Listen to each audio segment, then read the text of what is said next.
प्रिय छात्र एवं छात्रों, आज मैं आपको सचिव पद्धति एवं कार्यालय उपकरण के अंतर्गत कंपनी सचिव के कर्तव्य इस टॉपिक पर हम आपको पढ़ाएंगे। इससे संबंधित हमने पूर्व की क्लास में भी इस पर चर्चा की है। तो आज का जो इसमें टॉपिक है वो है कार्यालय संगठन के संबंध में कंपनी सचिव के कर्तव्य। तो आज इस टॉपिक पर हम चर्चा करेंगे।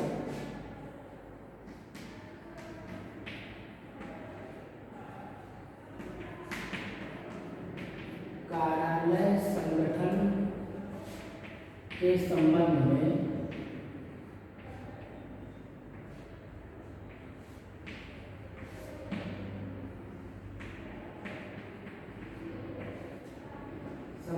कर्तव्य कौन कौन से कर्तव्य हैं, और इसके पूर्व जो हमने पूर्व की क्लासों में जो हमने चर्चा की है उसके बारे में हमने आपको बताया था कि वैधानिक कर्तव्य कौन कौन से हैं, संचालकों के प्रति कर्तव्य कौन कौन से हैं, जनता के प्रति कर्तव्य कौन कौन से हैं, अंशधारियों के प्रति कर्तव्य कौन कौन से हैं। इन टॉपिक पर हमने चर्चा की है और आपको अच्छी तरीके से समझाने का प्रयास भी किया है। तो आज हम यहाँ पर कार्यालय संगठन के संबंध में कर्तव्य है और बात हम उनके कर्तव्य की कर रहे हैं, वो भी थोड़ा सा ध्यान रखिए। कंपनी सचिव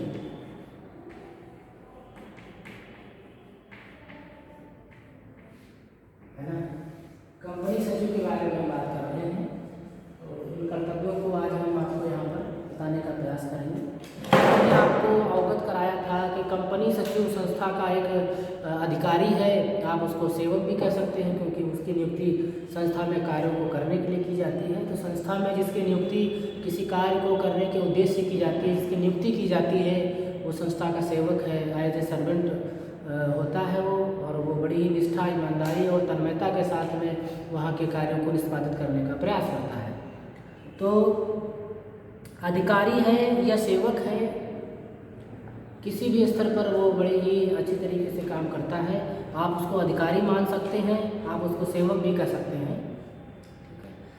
तो अधिकारी आप इस तरीके से कह सकते हैं कि वहाँ पर जितने भी उच्च वर्ग के, वहाँ के संस्थापक वर्ग के जो अधिकारी होते हैं, जिसमें संचालक हैं, महाप्रबंधक होते हैं, उसके पश्चात में कंपनी सचिव की स्थिति होती है। कंपनी सचिव का नंबर आता है उसमें अधिकारी के रैंक में। तो इसके ऊपर भी अधिकारी होते हैं। तो ये क्या करता है, ये पूरी व्यवस्था इसके अंडर में होती है, पूरी देख रेख करता है ये कंपनी की, चाहे वो वैधानिक कार्य हो वहाँ के, चाहे वो जनता के प्रति कर्तव्यों की बात हो, अंशधारियों के प्रति हो, संचालकों के प्रति हो। तो सभी की ये देख रेख बड़ी ही बखूबी तरीके से ईमानदारी के साथ में करता है।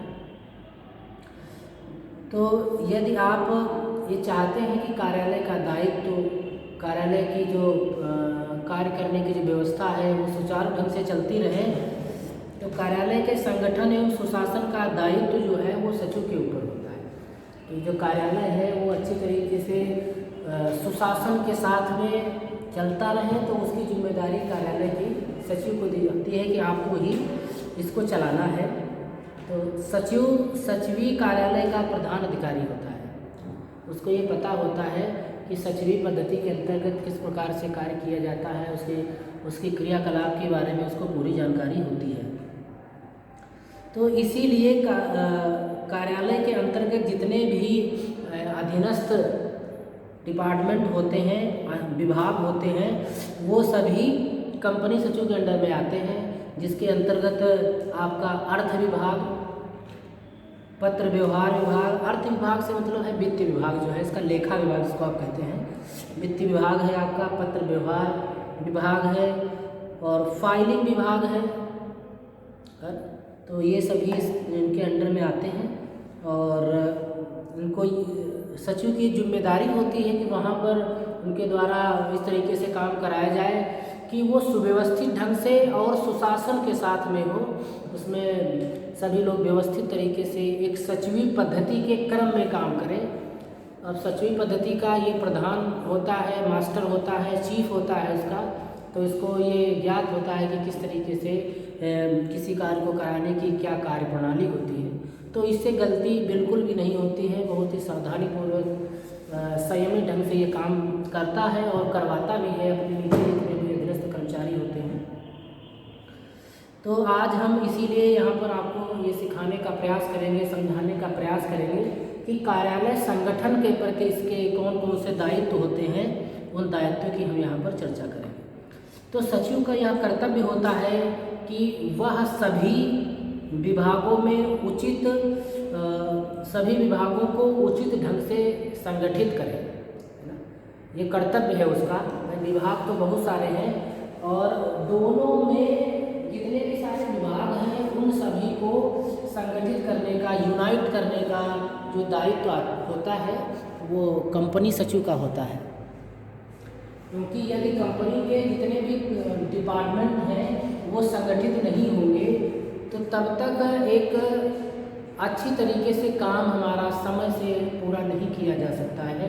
क्योंकि एक डिपार्टमेंट काम कर रहा है, दूसरा उसमें रोड़े लगा रहा है, किस तरीके से नहीं काम होना चाहिए, वो टाइम से नहीं कर रहा है। क्योंकि जो कार्य किया जाता है किसी भी कार्यालय में वो एक क्रम में, एक चैन के अंतर्गत काम किया जाता है, एक सर्किल के अंतर्गत काम किया जाता है। तो अगर एक विभाग ने काम अपना कर दिया, दूसरे डिपार्टमेंट को दे दिया, लेकिन दूसरे डिपार्टमेंट के द्वारा उसमें समय से काम नहीं किया जा रहा है, जिससे कि जो आगे वाला जो डिपार्टमेंट है उसको फाइल बहुत लेट मिलती है, कम समय के लिए उसके पास फाइल जाती है, इससे कि वो व्यवस्थित ढंग से उस काम को नहीं कर पाता है। तो यह जिम्मेदारी होती है सचिव की कि जितने भी विभाग उसके अंडर में है उन सभी विभागों को संगठित करें।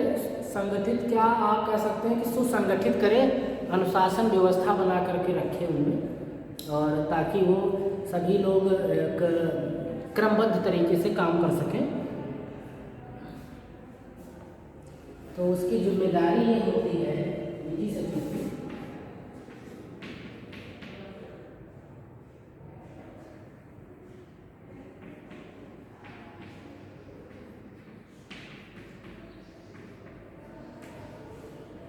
निजी सचिव का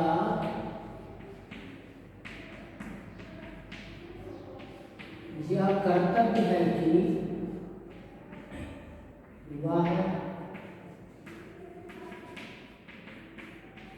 अपने अधीनस्थ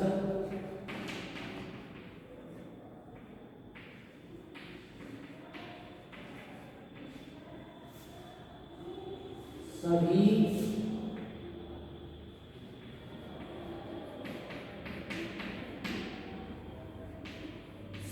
विभागों को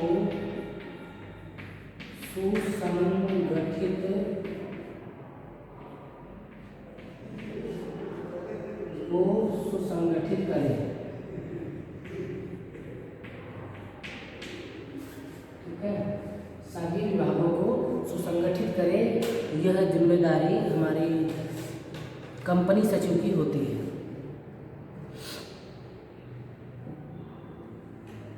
ठीक है,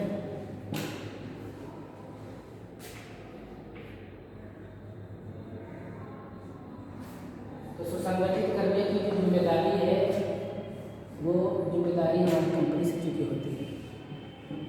इसी के क्रम में नेक्स्ट है कि कंपनी सचिव की यह भी जिम्मेदारी होती है कि वो सभी में सामंजस्य बना करके रखे। किस प्रकार से?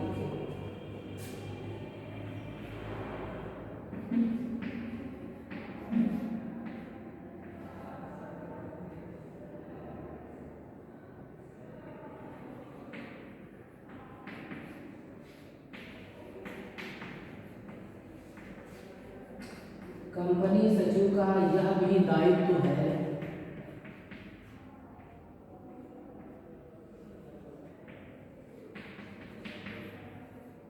कि वह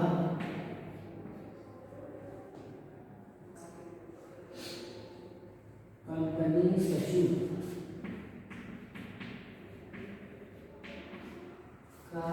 यह भी दायित्व है कि वह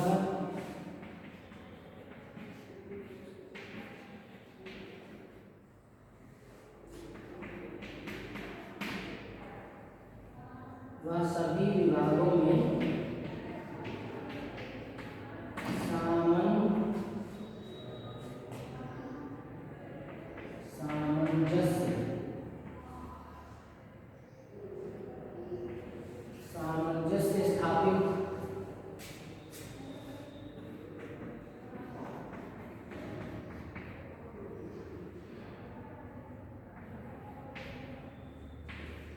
सामंजस्य स्थापित करें।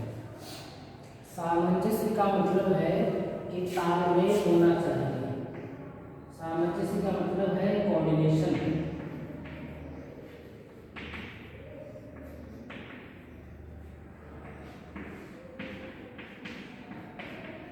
तालमेल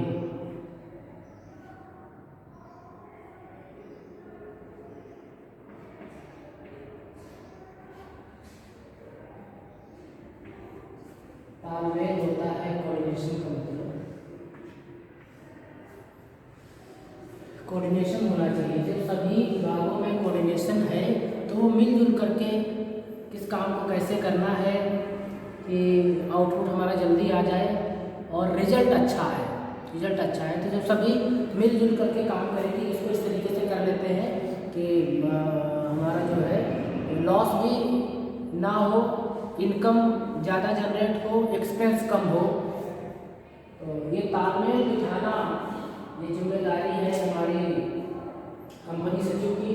तो उसके लिए वो सभी इस वर्ग के जो कर्मचारी अधिकारी होते हैं, मैनेजर होते हैं, उनको वो समय समय पर मीटिंग में बुलाता है, उनकी मीटिंग लेता है, सभी विभागों की एक साथ मीटिंग लेता है, उनको समझाने का प्रयास करता है कि मेन उद्देश्य हमारा है कि कंपनी की ग्रोथ अच्छे से हो, समय से हो।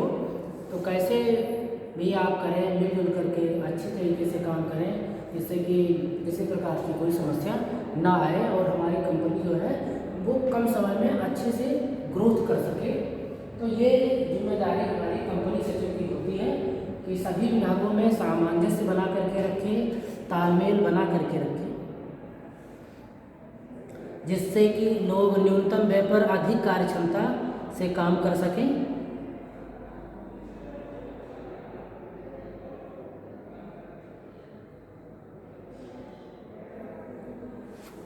इसके पश्चात सचिव को कार्यालय के प्रति, कंपनी सचिव को कार्यालय के प्रति प्रत्येक व्यक्ति में निष्ठा और अनुशासन की भावना भी जागृत करनी चाहिए। निष्ठा एवं अनुशासन की भावना जागृत करनी चाहिए।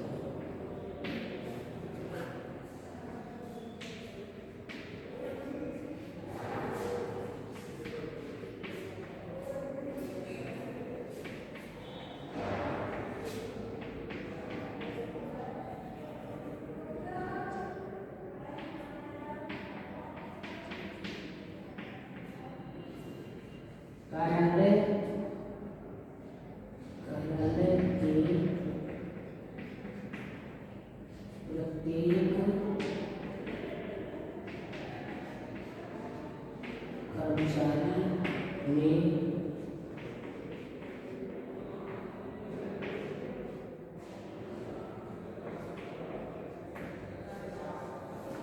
कर्मचारी में निष्ठा एवं अनुशासन की भावना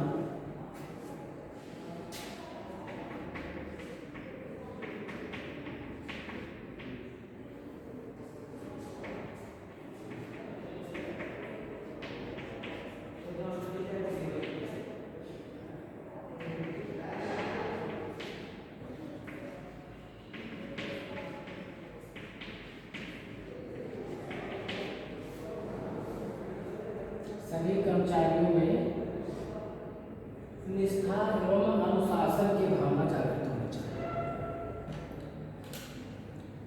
अगर सभी व्यक्ति वहाँ के हमारे कार्यालय के, कंपनी के निष्ठावान होंगे, निष्ठा से मतलब है कि उन्हें पूर्ण श्रद्धा होनी चाहिए अपने काम में कि हमको ये काम मिला है, हमको जिम्मेदारी मिली, जिसे करना है, अच्छे ढंग से करना है, अगर ये भावना जागृत हो जाती है प्रत्येक कर्मचारी में, तो कार्यालय का कोई भी काम डिले हो ही नहीं सकता है, समय से होगा और उसकी गुणवत्ता जो होगी वो बहुत ही अच्छी होगी, क्वालिटी जो होगी उसकी बहुत अच्छी होगी, क्योंकि उस काम को निष्ठा के साथ में पूरा किया जा रहा है, निष्ठा के साथ में प्रतिपादित करने का प्रयास किया जा रहा है। तो जो निष्ठा की भावना है वो प्रत्येक कर्मचारी में होनी चाहिए। ये निजी सचिव का पूर्ण कर्तव्य बनता है कि वो निष्ठा की भावना जागृत करे सभी में। और साथ ही साथ अनुशासन, कि अनुशासन एक ऐसी की होती है जो सफलता की ओर हमको लेकर के जाती है, तो चाहे वह व्यक्ति की सफलता हो, चाहे वो कंपनी की सफलता हो। अगर कोई व्यक्ति सफल होना चाहता है अपने जीवन में, अपनी लाइफ में, तो उसको ये प्रयास करना है कि वह अनुशासन में रहते हुए कार्य करे, तो बहुत कम समय में सफल हो जाता है। तो जब कोई व्यक्ति सफल हो जाता है अनुशासित होकर के, तो जो कंपनी में करने वाला व्यक्ति है अगर वो अनुशासित है, अनुशासन में रहते हुए काम को कर रहा है, तो हमारी कंपनी जो है वो भी अग्रणी कंपनियों में उसका नाम होगा, बहुत ही कम समय में अच्छा रिजल्ट कंपनी के द्वारा दिया जाएगा, प्राप्त होगा कंपनी के द्वारा। लेकिन ये संभव तभी हो पाएगा जब कंपनी में जितने भी कर्मचारी काम कर रहे हैं वो निष्ठा एवं अनुशासन की भावना उनके अंदर हो और वो काम करें।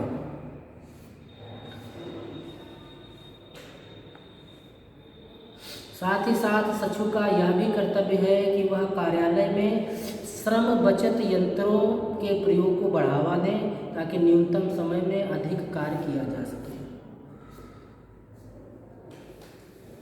ठीक है, ये आपने देख लिया कि कंपनी सचिव का कर्तव्य है कि वह अपने अधीनस्थ सभी विभागों को सुसंगठित करे,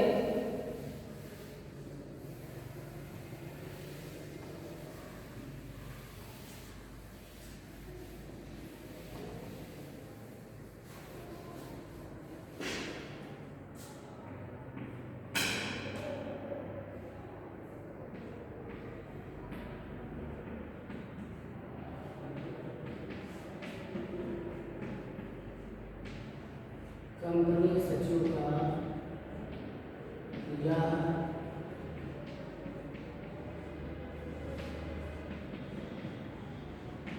दायित्व है कि सचिव का यह दायित्व है कि वह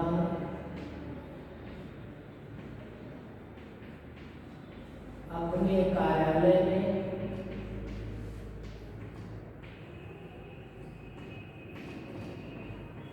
श्रम बचत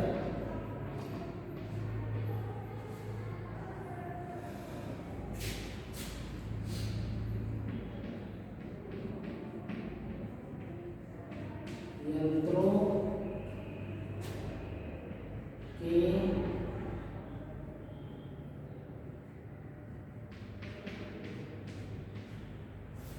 के प्रयोग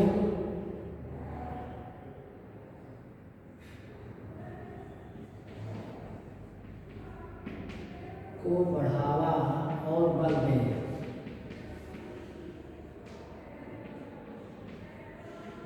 बढ़ावा और बल दें मतलब ये पूरा प्रयास करना चाहिए कि कार्यालय में श्रम बचत, श्रम का मतलब है मेहनत कम होनी चाहिए।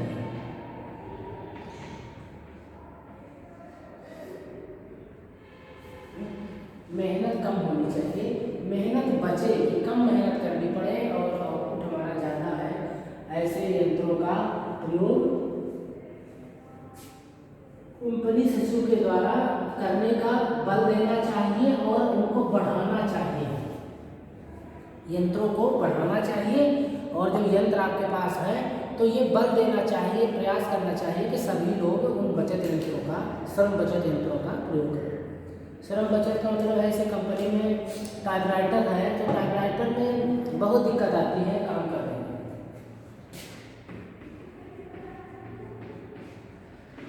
कार्यालय में आपके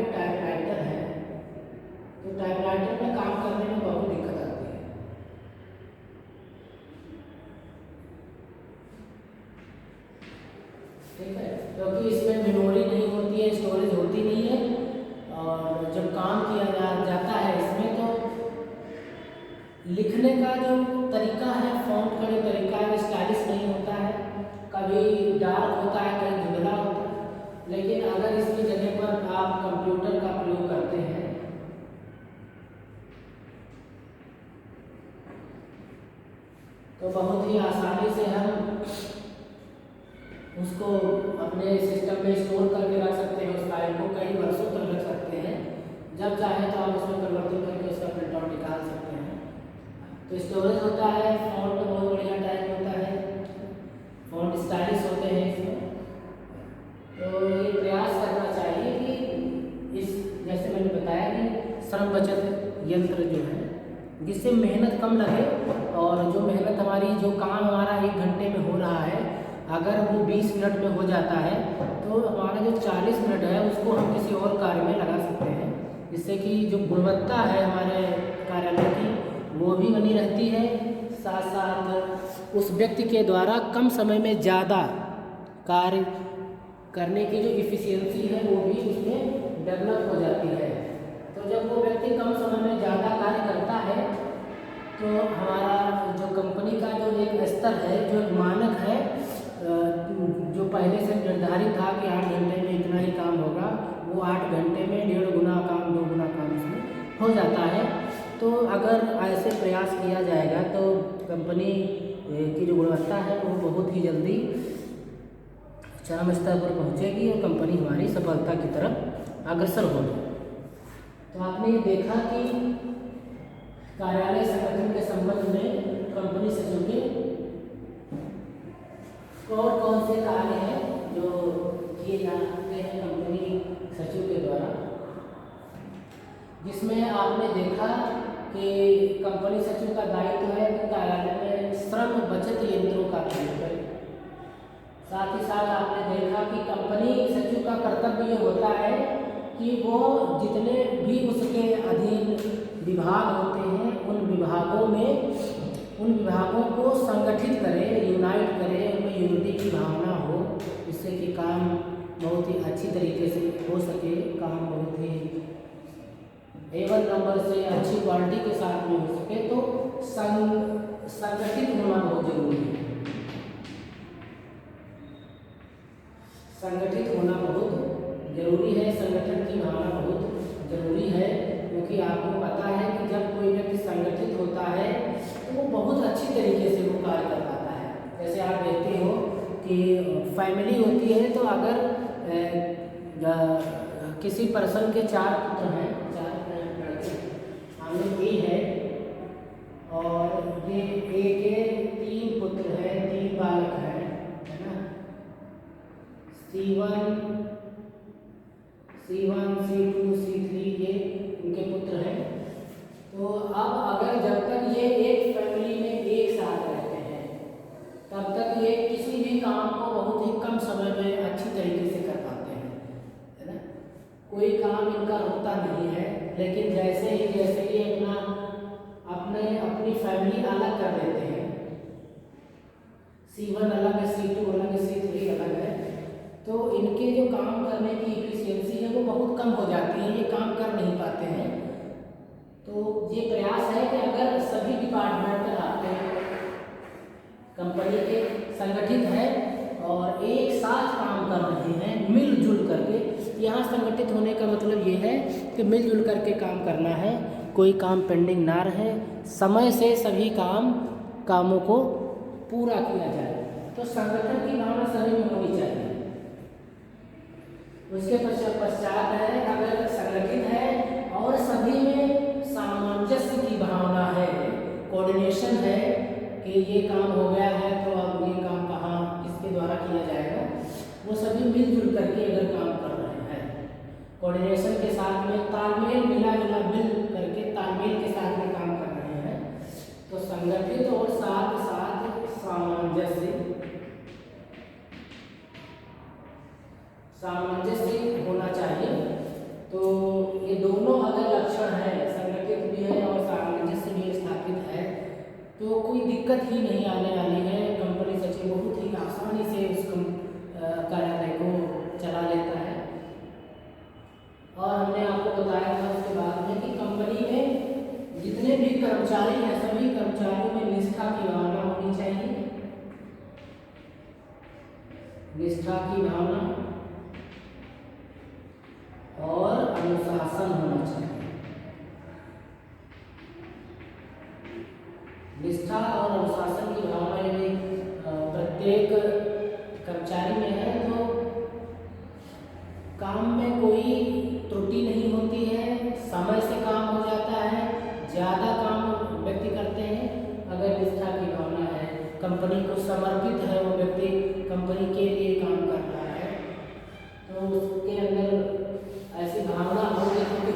निष्काम व्यक्ति जो होता है वो बहुत ही अच्छी तरीके से काम करने का प्रयास करता है, त्रुटियां उससे कम होती हैं, ये ध्यान रखना है।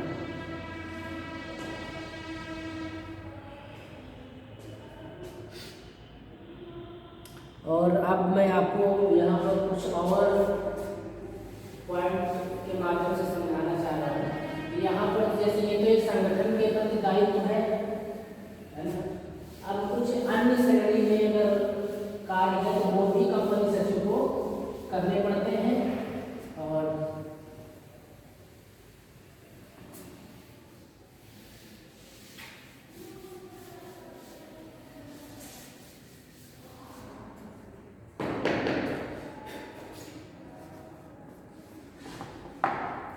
कुछ अदर ड्यूटीज़ भी होती हैं कंपनी सचिव की। अदर ड्यूटीज़ के अंतर्गत हमने आपको बताया था कि जो कंपनी सचिव है वो संचालकों का परामर्शदाता होता है और प्रतिनिधि भी होता है। तो प्रतिनिधि होने के नाते अगर अन्य कार्यों की श्रेणी में देखा जाए, क्योंकि जैसे वैधानिक कार्य हो गए, आपके अंशधारियों के प्रति कर्तव्य हो गए, जनता के प्रति कर्तव्य हो गए, कार्यालय के प्रति कर्तव्य हो गए, तो इसके अतिरिक्त इसमें आता है कि प्रतिनिधि के रूप में सचिव को कई सारे काम करने पड़ते हैं, क्योंकि ये संस्था के प्रतिनिधि के रूप में कार्य करता है। इसलिए सचिव को प्रायः वैधानिक, आर्थिक, सामाजिक तथा अन्य विषयों से संबंधित सभाओं में भाग लेने हेतु तो कंपनी की ओर से जाना पड़ता है। ये एक अन्य कार्यों की सूची में आप इसको कह सकते हैं। इसको बाहर भी जाना पड़ता है, तो कार्यालय का कार्य तो ये करता ही करता है, और साथ ही साथ इसको वैधानिक कार्य है, लीगल वर्क के लिए है, आर्थिक कार्यों के लिए, सामाजिक और अन्य विषयों से संबंधित सभाओं में भी भाग लेने के लिए इसको जाना पड़ता है।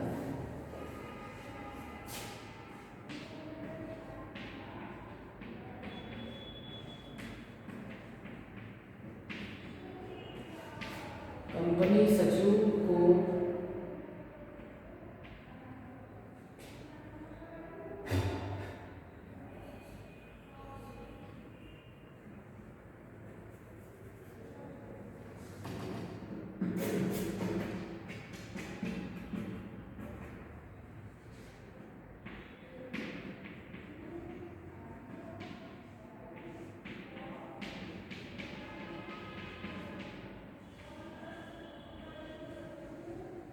आर्थिक, सामाजिक एवं वैधानिक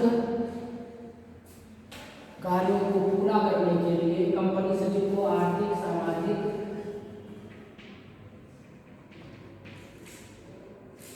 वैधानिक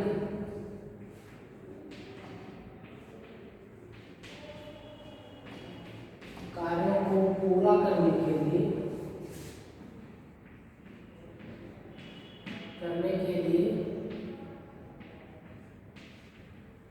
कंपनी की ओर से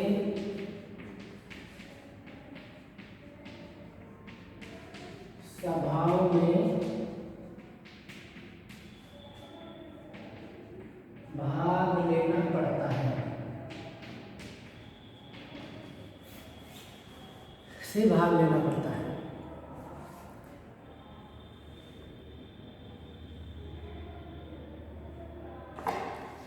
नेक्स्ट इसका कार्य है, यदि कोई कंपनी में समस्या है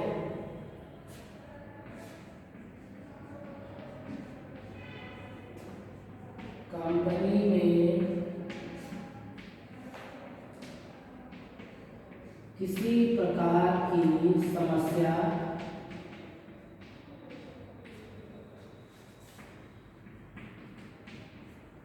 होने पर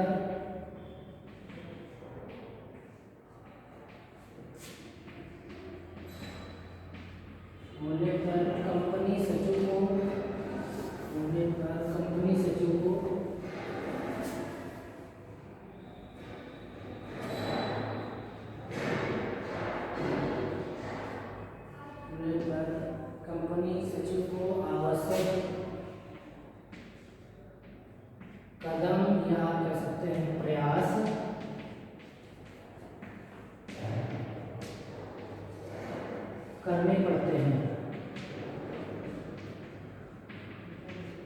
निवारण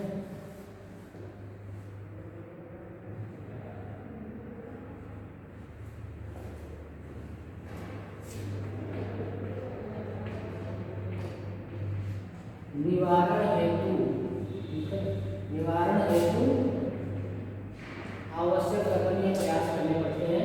जैसे कि कंपनी में जो समस्या है वो समय से किस तरीके से उसको रिमूव किया जा सकता है, उसके लिए कंपनी सचिव अपना पूरा प्रयास करता है जिससे कि कंपनी की वो समस्या जो है वो आसानी से उसको डिसॉल्व किया जा सके, उसको सॉल्व किया जा सके।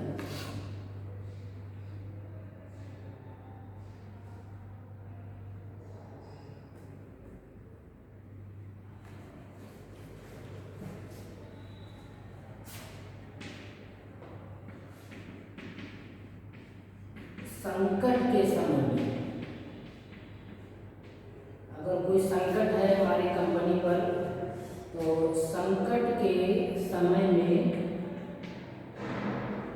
कंपनी सचिव द्वारा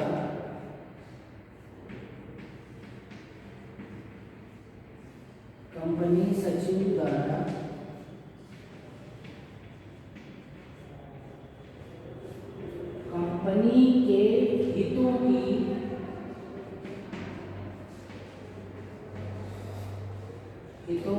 रक्षा,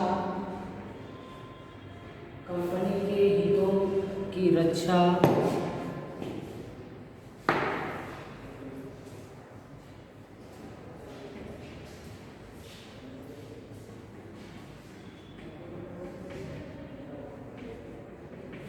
की जानी चाहिए। आपने देखा कि समस्या अगर किसी प्रकार की है तो उसका सल्यूशन कंपनी सचिव पूरा प्रयास करता है कि उसका निवारण है समय से किया जा सके। साथ ही साथ अगर हमारी कंपनी पर कोई संकट आता है, कोई बड़ी समस्या आ जाती है, तो उस समय कंपनी सचिव का यह दायित्व बनता है कि जो कंपनी के हित हैं, कंपनी के हितों की रक्षा की करने का जो उसके द्वारा पूरा प्रयास किया जाना चाहिए, जिससे हमारी जो कंपनी है वो बहुत ही उसको जो लॉस है उसको उबारा जा सके, उससे ऊपर लाया जा सके, जो संकट है उस समय उसकी रक्षा की जा सके, उसको वहाँ से उस संकट को कैसे हटाना है इसके लिए पूरा प्रयास करना होता है। आप ये कह सकते हो कि जैसे कोई नाव का जो शिप होती है उसका जो कैप्टन होता है, अगर वो समुद्र में कोई उस जहाज़ को, उस पानी के जहाज़ को अगर कोई समस्या आती है, तो जैसे कैप्टन वहाँ पर पूरा प्रयास करता है कि किस तरीके से हम अपने इस जहाज़ को बचा करके हम बाहर निकाल सकें इन लहरों से, जिससे कि हमारा जहाज़ जो सुरक्षित है वो सुरक्षित बच सके, उसके अंदर जो एम्प्लॉय है, जो सामान है उसके अंदर वो मशीनीकरण जो व्यवस्था उसके अंदर की गई है, मशीनें हैं, उनको अच्छी तरीके से बचाने की जो जिम्मेदारी जिस प्रकार से कैप्टन की होती है, उसी प्रकार से जो संकट आता है कंपनी पर, तो ठीक उसी कैप्टन की तरीके से कंपनी सचिव यहाँ पर काम करता है और वो कंपनी के हितों की रक्षा करने के लिए पूरी तरीके से तत्पर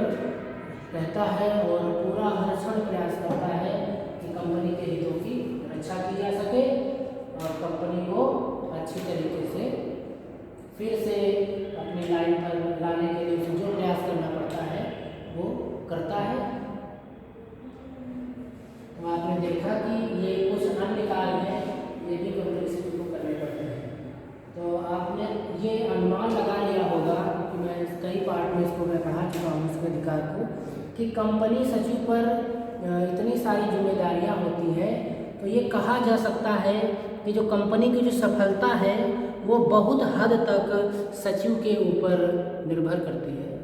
कंपनी की इतनी सारी जिम्मेदारियाँ होती हैं, इतने सारे काम होते हैं। आपने देखा कि वैधानिक कार्यों में आपने देख लिया होगा, चाहे वह आयकर अधिनियम के अनुसार इसके कर्तव्य हो, चाहे संपत्ति कर के अधिकार के अंतर्गत इसके कर्तव्य हो, चाहे भारतीय मुद्रांक अधिनियम के अंतर्गत कर्तव्य हो, या फिर कंपनी अधिनियम के अंतर्गत कर्तव्य हो। बहुत सारे कर्तव्य हैं संचालकों के प्रति, जनता के बर्तन सुधारने के प्रति, कार्यालय के प्रति बहुत सारे कर्तव्य हैं, ड्यूटीज इसको दी गई हैं कार्यों को करने के लिए।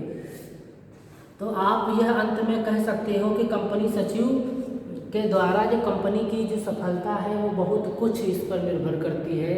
इसलिए कंपनी सचिव जो है वो बहुत ही कर्मठ, कर्तव्यों का पालन करने वाला और ईमानदार होना चाहिए, तभी यह इच्छा जताई जा सकती है कि कंपनी बहुत ही शीघ्रता से, बहुत ही कम समय में, अच्छे एफर्ट के साथ में, अच्छी क्वालिटी के साथ में एक ऊंचे पायदान पर पहुंच सकती है। तो अब तक आपने ये समझने का प्रयास किया, ये जानने का प्रयास किया, हमने आपको समझाने का पूरा प्रयास किया कंपनी सचिव के कौन कौन से दायित्व होते हैं, कौन कौन से कर्तव्य होते हैं।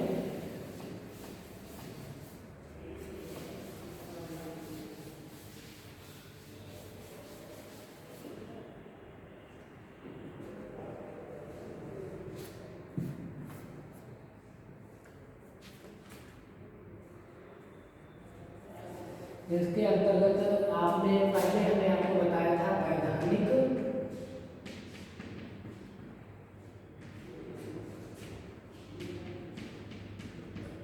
वैधानिक कर्तव्य। इन वैधानिक कर्तव्यों के अंतर्गत हमने आपको बताया था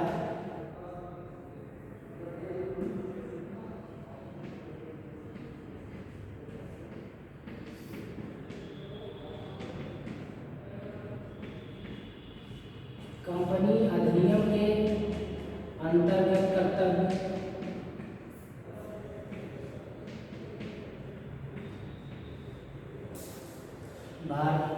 कंपनी अधिनियम के अंतर्गत कर्तव्य। उसके पश्चात आपने देखा भारतीय मुद्रांक अधिनियम के अंतर्गत कर्तव्य।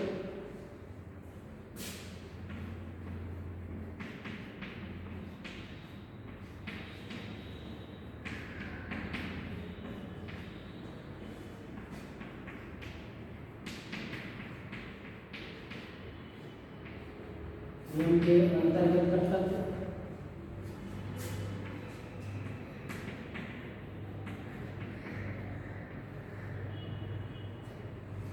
संपत्ति कर अधिनियम,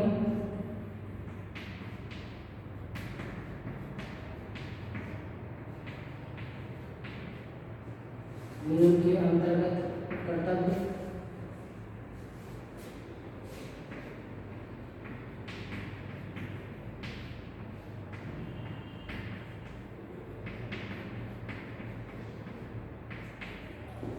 आयकर अधिनियम,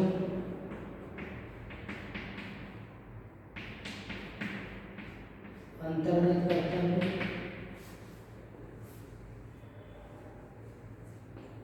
नेक्स्ट संचालकों के प्रति कर्तव्य।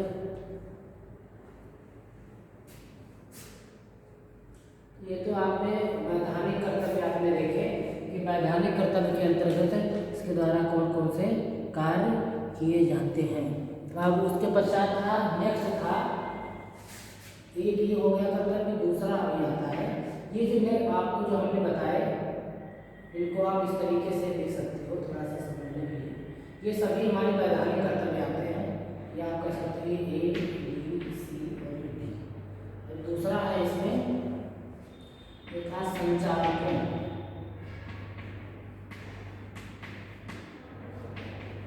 संचालकों के द्वारा नियुक्ति की जाती है कंपनी सचिव की। तो पहले तो उसको वैधानिक कार्य देखने पड़ते हैं कंपनी के, उसके पश्चात संचालक जो हमारी संस्था के जो मेन होते हैं जो संस्था को चलाते हैं, तो संचालकों के प्रति क्या कर्तव्य है।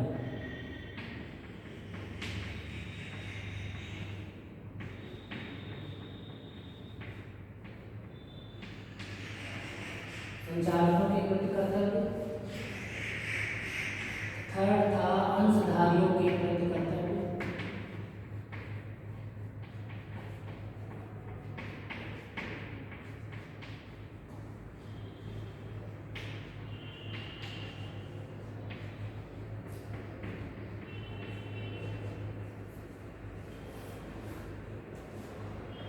नेक्स्ट है जनता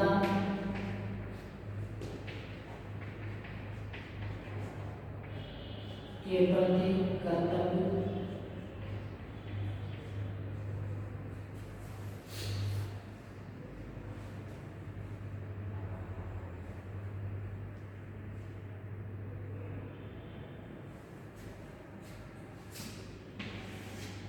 नेक्स्ट है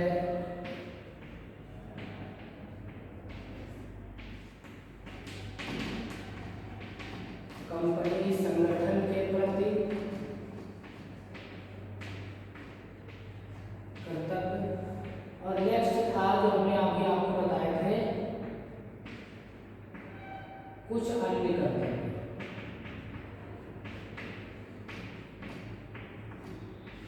कुछ अन्य या कुछ अतिरिक्त और भी बहुत सारे होते हैं, क्योंकि कंपनी की प्रगति पर, कंपनी के संचालकों के दिए गए अधिकारों पर ये डिपेंड करता है कि कंपनी सचिव और कौन कौन से उसको कर्तव्य मिल सकते हैं काम करने के लिए और कौन कौन से अधिकार उसको प्राप्त होते हैं।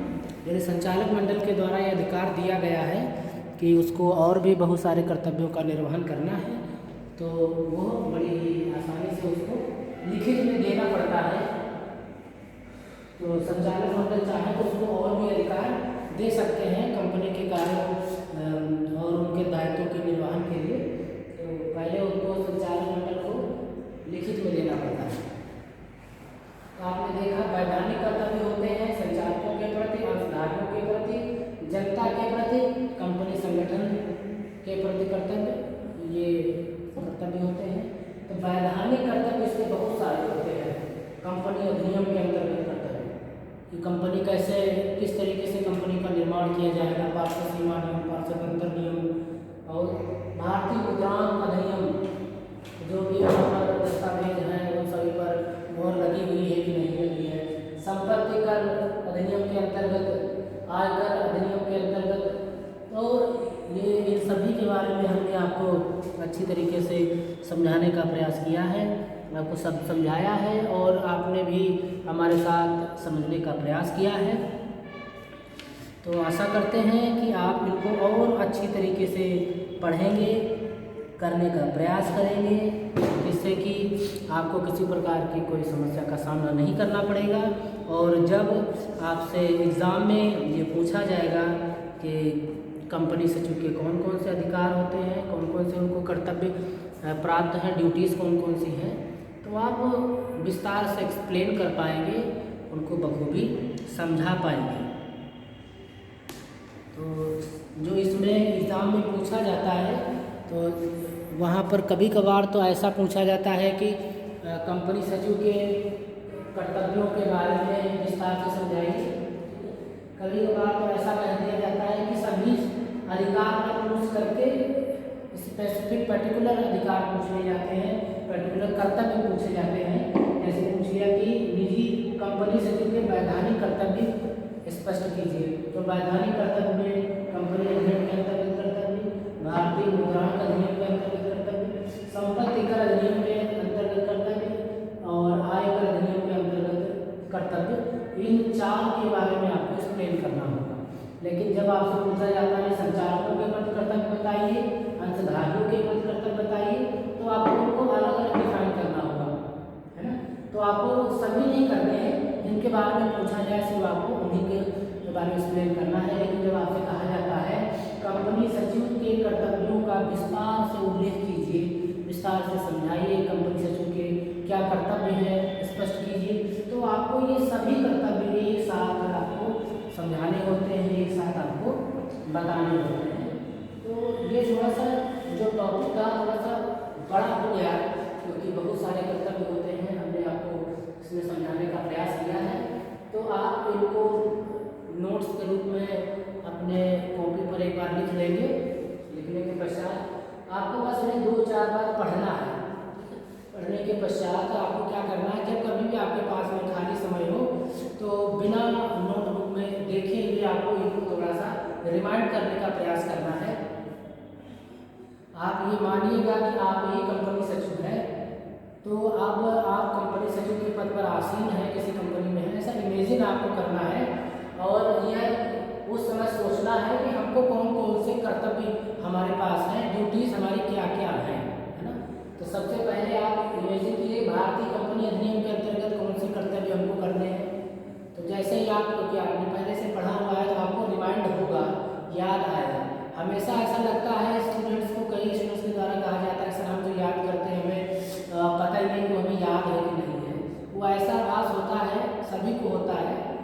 क्योंकि जब ज़रूरत नहीं होती है तो मस्तिष्क क्या करता है, उसको हाइड कर देता है, उसको नहीं पता चलता है, आपको नहीं पता चलता है।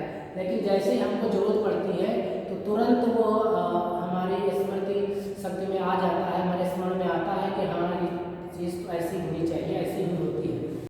तो आपको ऐसा सिर्फ आभास होता है, जब आप उसे 3, 4, 5 बार रिवाइज करेंगे तो ऑटोमेटिक आपको जब उसकी ज़रूरत पड़ेगी आपको वो स्मरण में आपके आ जाएगा। तो भारतीय कंपनी अधिनियम के अंतर्गत कर्तव्य, फिर भारतीय मुद्रांक अधिनियम के अंतर्गत क्या कर्तव्य होने चाहिए, संपत्ति कर अधिनियम के अंतर्गत क्या कर्तव्य होने चाहिए, और आयकर अधिनियम के अंतर्गत क्या। जब आप ऐसा सोचेंगे तो आपको स्वतः ही ये याद होता चला जाएगा कि कौन कौन से कर्तव्य होते हैं और कौन कौन से कर्तव्य आपको कंपनी सचिव के द्वारा प्रतिपादित किए जाते हैं, पूरे किए जाते हैं। तो इसी के साथ इस क्लास को आज मैं यहीं पर वाइंड अप करता हूँ और आशा करते हैं कि आप इसको बहुत ही अच्छे तरीके से करेंगे और इसको अपने नोटबुक में ज़रूर लिखेंगे। तो कल मिलते हैं एक नए टॉपिक के साथ में, तब तक के लिए टेक केयर।